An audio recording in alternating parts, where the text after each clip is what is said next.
കനത്ത മഴയിൽ കിണർ ഇടിഞ്ഞു താഴ്ന്നു. ആമിനക്കുട്ടി താത്ത രക്ഷപ്പെട്ടത് ഭാഗ്യം കൊണ്ട്. വളാഞ്ചേരി നഗരസഭയിലെ 6-ാം വാർഡിൽ ഉൾപ്പെട്ട കാവുംപുറം പറശ്ശേരിക്കുന്നിൽ കൊട്ടിലിങ്ങൽ വളപ്പിൽ കുഞ്ഞാലിയുടെ വീടിനോട് ചേർന്ന് നിൽക്കുന്ന കിണർ ഇടിഞ്ഞു താഴ്ന്നു. തുടർച്ചയായി പെയ്തുകൊണ്ടിരിക്കുന്ന ശക്തമായ മഴയിൽ കിണറിൽ വെള്ളം ഉയർന്നതുകൊണ്ട് കിണറിലെ മോട്ടോർ വെള്ളത്തിൽ നിന്നും മുകളിലേക്ക് കയറ്റി ആമിനക്കുട്ടി താത്ത വീടിനകത്തേക്ക് കയറിയ നിമിഷ നേരം കൊണ്ടാണ് കിണർ പൂർണ്ണമായും ഇടിഞ്ഞു താഴ്ന്നത്. രാവിലെ 6:30 മണിക്കാണ് ഇത് സംഭവം. അപ്പോ അവിടെ കിണറ്റിൽ വെള്ളം പൊതിയപ്പോ മോട്ടർ വലിച്ചു കയറ്റാൻ വേണ്ടിയിട്ട് പിന്നെ കുഞ്ഞാവെന്ന് പറയുന്ന ആളുടെ ഭാര്യ അവരത് ഒന്ന് വലിച്ചു കയറ്റി വെച്ച് ജസ്റ്റ് അങ്ങോട്ട് തിരിഞ്ഞപ്പോഴത്തേനാണ് ഈ കിണർ ഇടിഞ്ഞ് താഴേക്ക് പോകുന്നത്. അപ്പോ ഒരു മഹാഭാഗ്യം, ആൾക്ക് ആ അപായമൊന്നും ഉണ്ടായില്ല എന്നുള്ളതാണ്.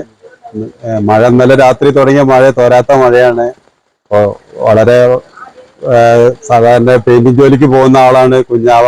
ഒരു വലിയ ചെലവ് ഇനിയിപ്പോ ഈ കിണറ് ശരിയാക്കുക എന്നുള്ളതിന് വരും. അപ്പോ നമ്മൾ വില്ലേജ് ഓഫീസറൊക്കെ അറിയിച്ചിട്ടുണ്ട്, ഇതുവരെ എത്തിയിട്ടില്ല. ഉടനെ എത്താന്നാണ് പറഞ്ഞിട്ടുള്ളത്. പുലർച്ചെ 6:30 മണിക്ക് ഞങ്ങളൊക്കെ എല്ലാവരും ഞാനിവിടുന്ന് പുറത്ത് പോയിരിക്കുന്നത്. അപ്പോഴാണ് ഇപ്പൊ ഇവിടുന്ന് പൈപ്പ് അവിടുന്ന് ടെലിഫോൺ ചെയ്യുന്നത്.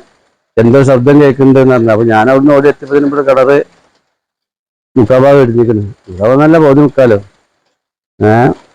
മഴവെള്ളം അതിന്റെ അടുത്ത് കൂടെ കൂടുതലായിട്ട് വരാനൊന്നും സാധ്യതയില്ല. എന്താണ് സംഭവിച്ചതെന്നൊന്നും അറിയില്ല. ഭാഗ്യത്തില് ആളപായം ഒന്നും ഉണ്ടായില്ല. മറ കെട്ടിന് അതൊക്കെ നഷ്ടപ്പെട്ടു പോയാലും മോട്ടർ കീഴ്പ്പെട്ടു പോയി അതൊക്കെ നഷ്ടപ്പെട്ടു. ഭാഗ്യം കൊണ്ടാണ് ആമിനക്കുട്ടി താത്ത രക്ഷപ്പെട്ടത്.